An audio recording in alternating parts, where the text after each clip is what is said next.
No dia 11 de outubro de 1962, há 50 anos atrás, começou o maior concílio ecumênico da história da Igreja, o Concílio Vaticano II.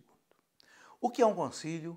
O que é um concílio ecumênico? O concílio é uma reunião onde o Papa reúne os bispos do mundo inteiro. Aí nós damos o nome de concílio universal, ou concílio geral, ou concílio ecumênico. Porque a palavra ecumênico, do grego, quer dizer universal.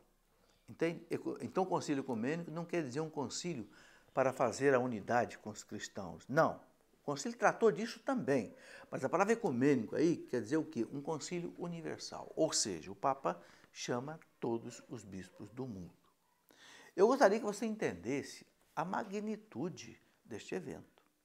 Você já pensou que é você chamar quase 3.000 bispos do mundo inteiro para se reunir?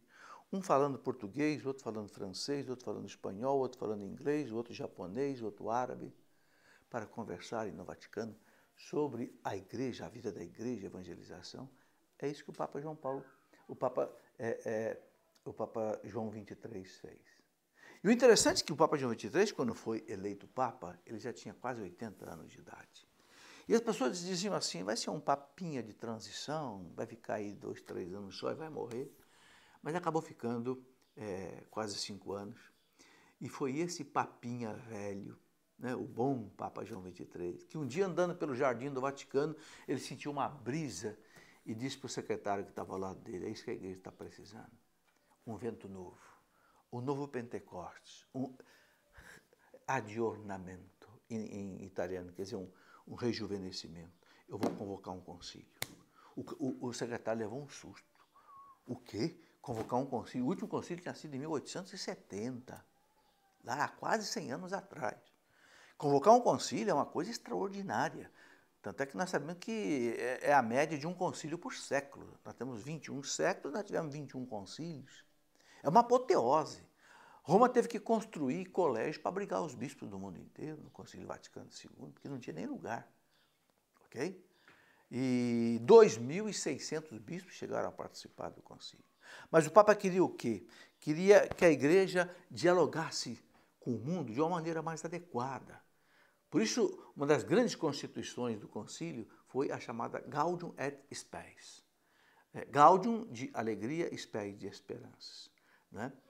Depois, a outra grande constituição, documento do Concílio Vaticano II, foi um documento sobre a igreja, Lumen Gentium, a luz dos povos. Quem é a igreja? Então, o concílio quis mergulhar a realidade da igreja. Qual é a missão da igreja? Qual é a identidade da igreja? Como é que a igreja tem que agir nesse mundo de hoje? Então, teve a Lumen Gentium, depois a Gaudium et Spes. Como é que a igreja vai conversar com os não cristãos? Como é que a igreja vai conversar com os protestantes, com as pessoas de outra religião? Né? Como é que a igreja vai agir nas universidades?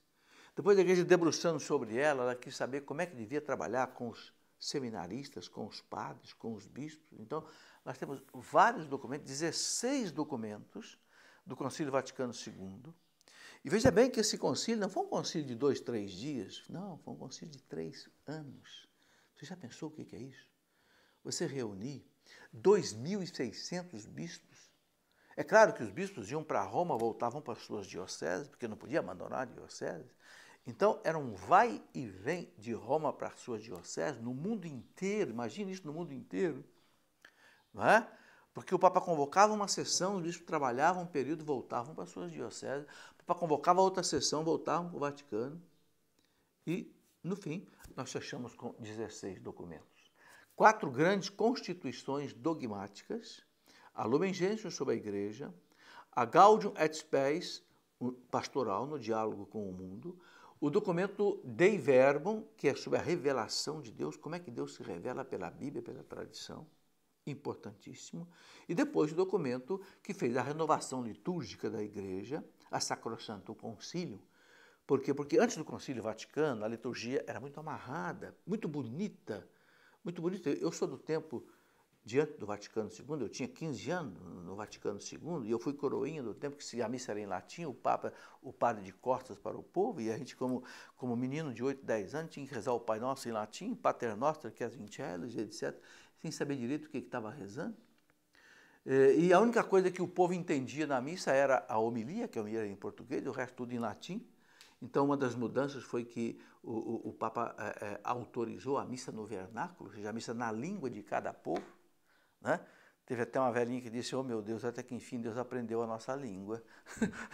Não é porque o povo ficava rezando o terço na missa. Então era necessária uma reforma litúrgica. Infelizmente, houve alguns abusos que o Papa Bento XVI tem chamado a atenção. O Vaticano II não autorizou abuso nenhum. Não autorizou que nenhum padre celebrasse sem a túnica, sem a estola, entende? Não. Mas, infelizmente, houve alguns abusos, alguns sincretismos religiosos, gente levando para o altar pai de santo, mãe de santo, tio de santo. Não pode haver o sincretismo. O Vaticano II não proibiu nada disso. E muita gente fica culpando o Concílio Vaticano II. Não, porque o Concílio Vaticano II deixou o comunismo entrar na igreja por causa da teologia da libertação, deixou o sincretismo. O Concílio não deixou nada disso. Quem já leu os 16 documentos do Concílio Vaticano II, no compêndio do Concílio Vaticano II, que eu tenho aqui na minha biblioteca, né? Tá aí, é só procurar aí um compêndio com os 16. Você não vai encontrar nenhum desses absurdos que acontecem por conta do Concílio Vaticano II. São abusos que alguns padres mal formados, ou às vezes até alguns leigos, acabam cometendo. Acho que não foi por conta da igreja. Bom, depois nós tivemos vários documentos que vale a pena a gente lembrar. Por exemplo, a Unitatis Redintegratio, o documento sobre o ecumenismo, a unidade com os cristãos e o diálogo com os não cristãos. Depois nós tivemos o documento chamado Orientalium Ecclesiarum, que é sobre as igrejas orientais católicas, não latinas. O documento importantíssimo Ad Gentes, de evangelização, inclusive chamando o leigo para evangelizar. O Concílio Vaticano II foi importantíssimo na abertura que deu para o leigo. Jamais, antes do Concílio Vaticano II, eu podia estar fazendo o que eu estou fazendo aqui agora. Jamais. Só quem podia pregar era padre. E mais ninguém. Ou bispo. Jamais um leigo podia fazer o que eu faço hoje, escrever livro, pregar. Jamais o Concílio Vaticano acreditou no leigo. Por isso, hoje, nós, leigos, temos uma responsabilidade muito grande dentro da igreja. Nós não podemos decepcionar a igreja, porque a igreja confiou em nós. A igreja está confiando em nós. Depois tivemos a Christus Dominus, um documento sobre os bispos. Tivemos depois a Presbyterorum Ordinis, um documento sobre os presbíteros, os padres. Um documento sobre a atualização dos religiosos, a Perfecta Caritatis.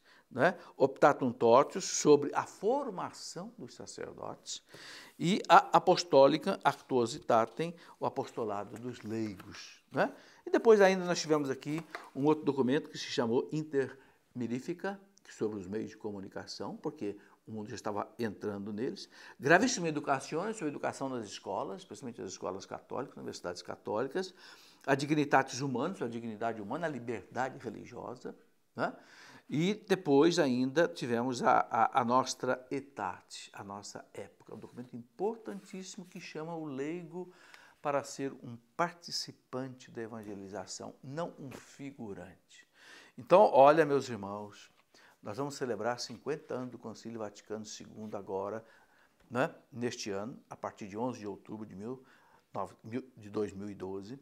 E o Papa Bento XVI, no ano da fé, quer que nós estudemos o Concílio Vaticano II, assim como o Catecismo da Igreja Católica. São os dois documentos que o Papa chama a atenção para o ano da fé, que começa em 11 de outubro de 2012 e vai até novembro de 2013. O Catecismo da Igreja e o compêndio do Concílio Vaticano II.